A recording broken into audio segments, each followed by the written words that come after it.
Hola, bienvenidos a mi canal. Soy Alberto Vargas y como lo he hecho ya una costumbre esta semana, recordándoles que todavía en el canal de YouTube de Ritmo 96, del Ritmo de la Mañana, estamos confrontando problemas con los amigos de Google. Su plataforma no nos permite subir videos, no nos deja. Desde hace ya hoy, déjame ver, son 16 días que tenemos sin subir videos, lo cual lamentamos mucho. El canal se está yendo a la misma mierda, pero Google tiene una burocracia bastante lenta cuando se trata de resolver este tipo de problemas. Al menos esa ha sido nuestra experiencia con esta situación. Esperando que aquellos que todos los días busquen el contenido que se comparte a través de las páginas de la página de YouTube, del espacio en YouTube de Ritmo 96, deseamos que sean pacientes y que, al igual que nosotros, nos ayuden a poder desear que esto se resuelva lo antes posible. Mis cálculos es que viendo el ritmo que esto lleva, posiblemente para mediados de septiembre, posiblemente mediados de septiembre ya hayamos resuelto este problema. Y no lo digo con ironía, lo digo con mucha objetividad. Digo porque si dar la respuesta a un reclamo ha tomado una semana, imagino que, y la respuesta a ese primer reporte fue que eso debía de escalar, y a la semana fue que llegó el reporte, pues entonces estimo que la solución tomará más o menos entre 4 a 5 semanas desde el momento que empezó a producirse. Y se produce antes de la solución, pues nosotros muy felices. De lo contrario, lo único que nos queda es esperar. Porque a pesar de ser una compañía tecnológica para resolver problemas, tiene una burocracia enorme, difícil, complicada. ¿No quieren ustedes saber lo que es registrarse en Google para cobrar un AdSense? Eso es un parto. Yo lo hice hace muchos años y eso es una cosa terrible. Y cuando me registré, entonces me registré en el país que no era y mi cuenta de AdSense no sirve para nada y no puedo crear otra porque si la creo entonces me anulan todas. Así es Google de burocrático y de complicado. Pero hay que recordar que ellos bregan con dinero, que ellos tienen que verificar que están hablando con la persona que verdaderamente es la propietaria del canal. Tienen que escenificar las situaciones y que la mayoría de los operarios que ellos tienen para este tipo de trabajo no están en sus oficinas. Posiblemente estén en su casa bregando con eso. Y ellos son cuidadosos con este asunto, lo cual hace que sea lento y difícil resolver problemas de esta magnitud. Yendo entonces a lo que nos toca hoy, hace ya 2 años, estábamos nosotros en el verano del año 2020. Estamos empezando a asimilar los primeros días del gobierno del presidente Luis Abinader. Mucha gente estaba esperanzada de que el gobierno de Luis iba a representar como una vuelta de 180 grados. Íbamos a irnos a otro extremo, de que el país se iba a volver otro, que de repente iban a dejar de pasar las cosas que pasaban, que de repente el país iba a empezar a trillar el sendero del progreso, que de repente todo lo malo iba a desaparecer. Lo más objetivo, lo más aterrizado, los más preclaros, entendían que simplemente era el cambio de una administración que iba a traer su estilo.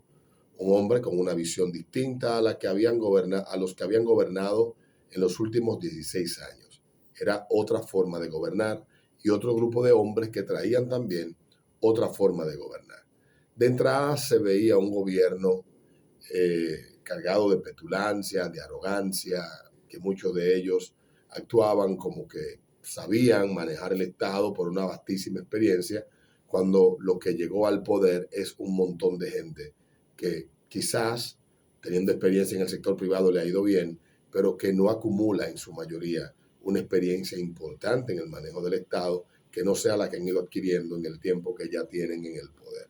Eso es si lo analizamos en el día de hoy. De las cosas que le tocó lidiar al gobierno de Luis Abinader de entrada fue el encierro al que nos sometió el PLD en su último tramo, como consecuencia de la decisión global que se tomó de encerrar los países como forma de mitigar los efectos del COVID, de la enfermedad esta en, en todo el mundo. Fue lo que se decidió, fue lo que el gobierno de Danilo entendió que era lo correcto. En junio de ese año ya hubo que salir a protestar porque hubo un montón de negocios y de empresas que estaban cerradas sin ningún sentido y los números no dejaban de aumentar.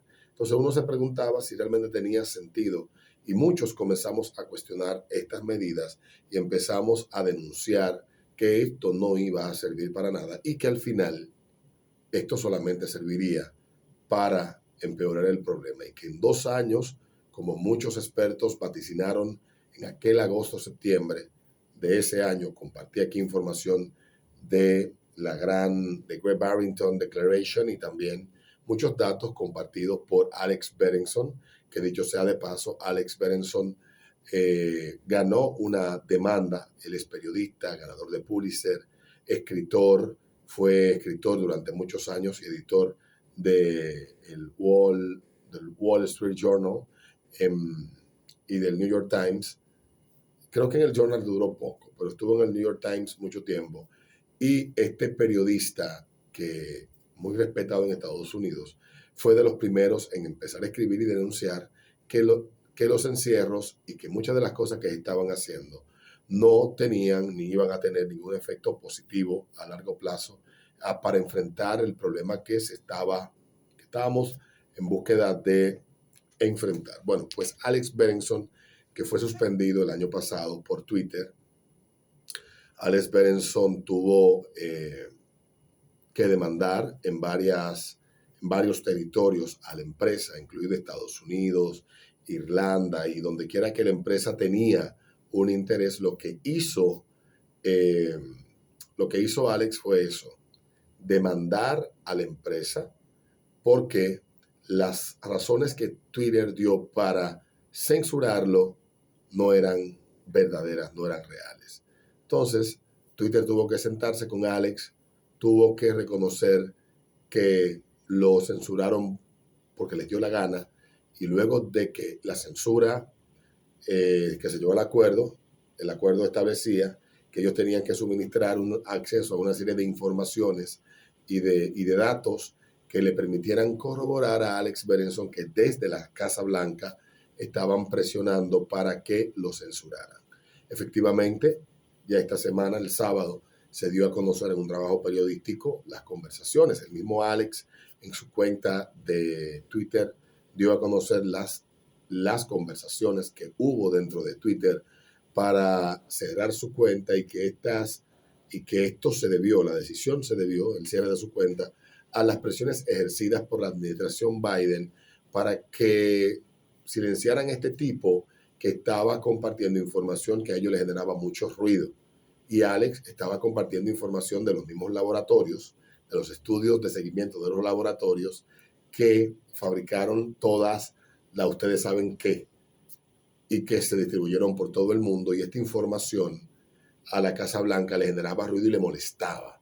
Y ellos presionaron para que Twitter, pues, cerrara la cuenta de Alex, y Alex demandó, y ya casi un año después de haber sido cerrada su cuenta y también ejercerse presión para que el Substack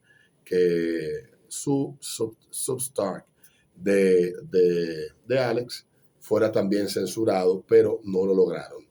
Bueno, pues se dio entonces esta semana, ya se conoce la información y Alex va a demandar también a la Casa Blanca por presionar y violar la primera enmienda, porque ciertamente, si bien es cierto que el gobierno americano no puede crear leyes que establezcan censura previa, ni puede promover la censura, ellos utilizaron una empresa privada para censurar una voz que les resultaba incómoda, y eso es violatorio de la primera enmienda de la Constitución americana. Ya veremos en qué termina esto. Y por ahí, entonces, siguió un montón de gente que fue censurada, que fue silenciada. Mi mismo canal, yo duré un tiempo sin poder subir contenido producto de una palabra que mencioné que está prohibido decir, porque usted no puede mencionar la palabra, las cosas que se hacen con jeringas, no puedes hablar de eso, no puedes mencionarlo porque sencillamente hay una supuesta búsqueda de evitar, se busca evitar que no se comparte información engañosa, pero lo que se ha convertido esto es en un silenciamiento a rajatabla de temas que estén vinculados con estos asuntos. Hay temas que son sacros, que no se tocan. Entonces, ¿qué han dicho los 2 años luego? Bueno, estamos viviendo los resultados de esos 2 años. Estamos viendo lo que ha pasado en estos 2 años. Todo lo que se advirtió en agosto del año 2020 hoy está teniendo efecto. Y República Dominicana tuvo esta semana un discurso donde el presidente de la República hablaba de las maravillas de su gobierno. Y ciertamente yo reconozco que el hecho de que todavía la economía dominicana se mantenga a flote y que siga y que mantenga un ritmo de crecimiento más lento, pero creciendo, habla bien de la administración de la economía que ha tenido el equipo económico y el presidente Luis Abinader en medio de toda esta tempestad. Lo reconozco y lo celebro, porque no deseo que estemos como en otros países en medio de la incertidumbre, como el caso de Chile, que según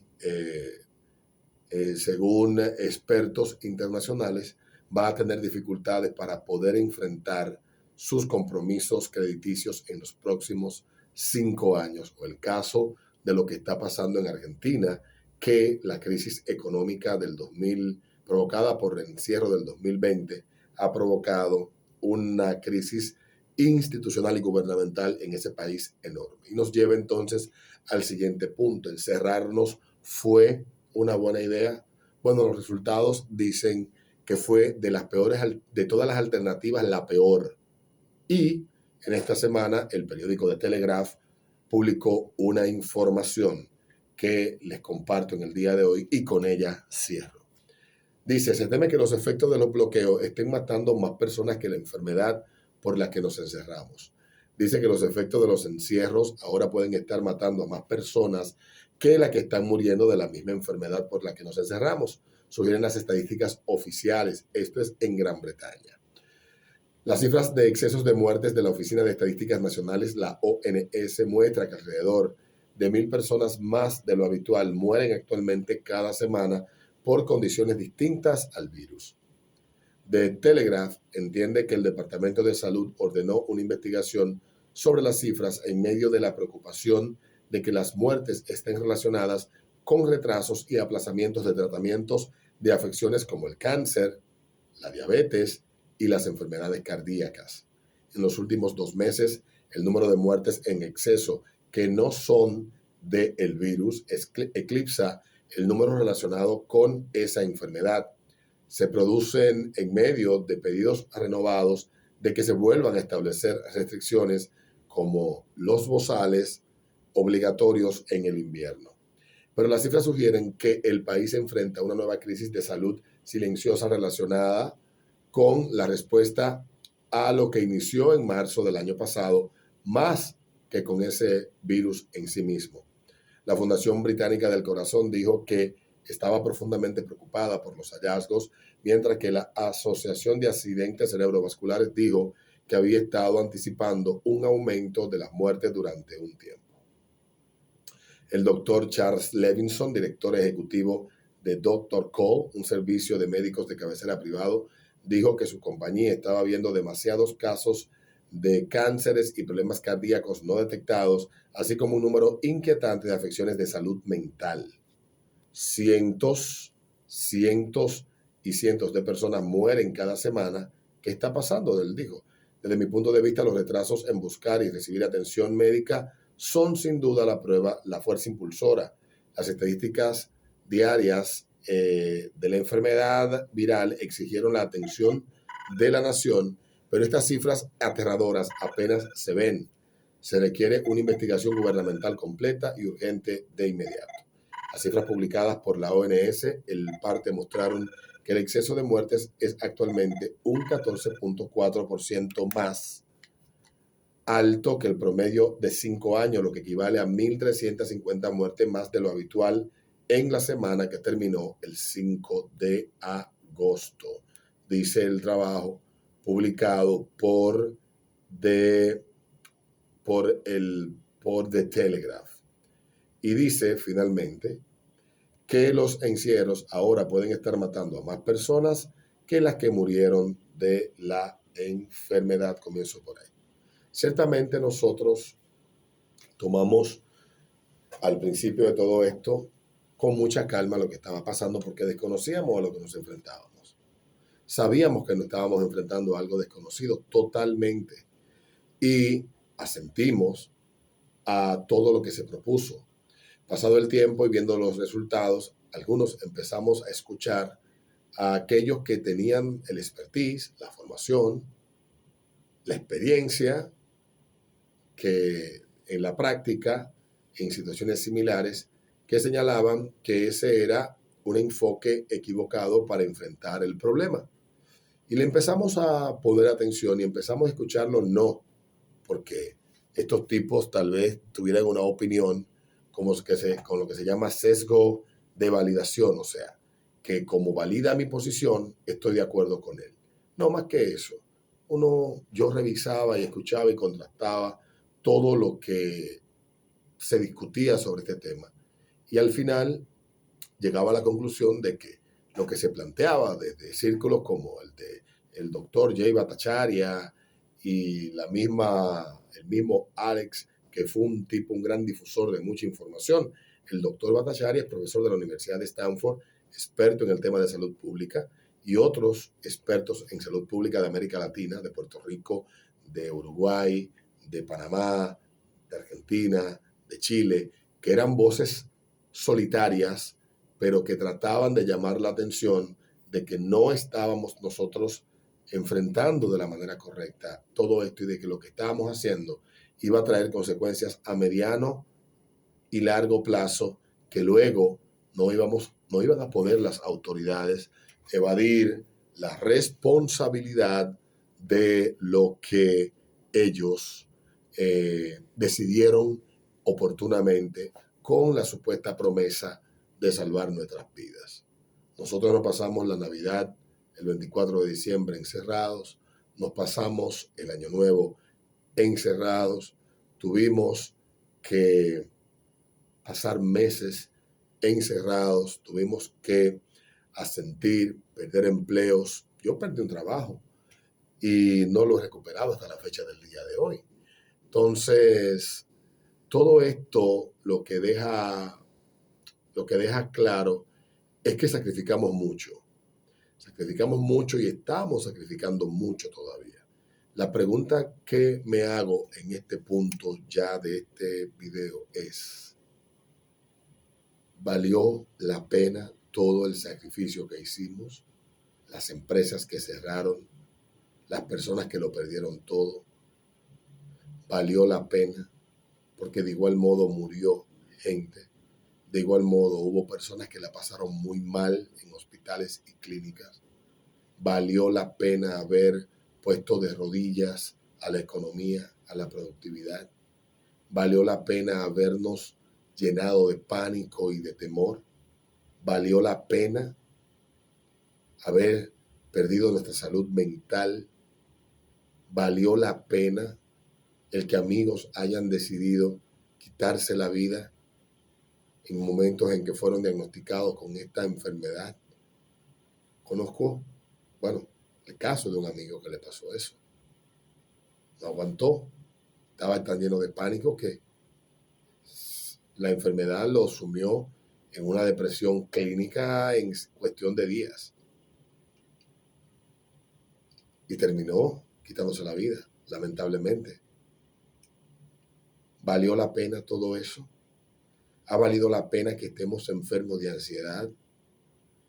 ¿Que no podamos dormir todavía con tranquilidad en nuestras camas? ¿Que tengamos pesadillas? Sé que mucha gente murió. En República Dominicana los números sobrepasan los 4,000. Es cierto, murió mucha gente. Es verdad. Pero de todos modos iban a morir. Con el encierro murieron y sin él también iban a morir. Entonces, esto no evitó nada, en absoluto. Y así nos pasamos casi 2 años, hasta que en febrero de este año el presidente tomó la decisión de levantar todas las medidas. No sé, y todavía hasta el día de hoy, qué mosca le picó al presidente de la República, pero de todas las decisiones que ha tomado el presidente en torno a esta crisis, es la única que he apoyado, porque estaba convencido que lo que estábamos haciendo no servía para nada y que con el tiempo se iba a demostrar de que no iba a variar en absoluto la realidad que ya habíamos vivido. Ponga usted de excusa el tema que usted quiera, que tal vez nos inoculamos, todo lo que usted quiera. Usted tiene el derecho a asumir que es consecuencia de lo que usted asuma. Porque todavía hoy hay gente que está en negación, que quieren convencerse y convencer al mundo que todo lo que pasó desde marzo hasta febrero, desde marzo 20 hasta febrero 2022, todo lo que pasó tuvo un resultado positivo. No, no lo tuvo. El tiempo seguirá poniendo en evidencia que ha sido la peor decisión que se pudo haber tomado de todas las posibles. Fue esa. Nos vemos en un próximo video.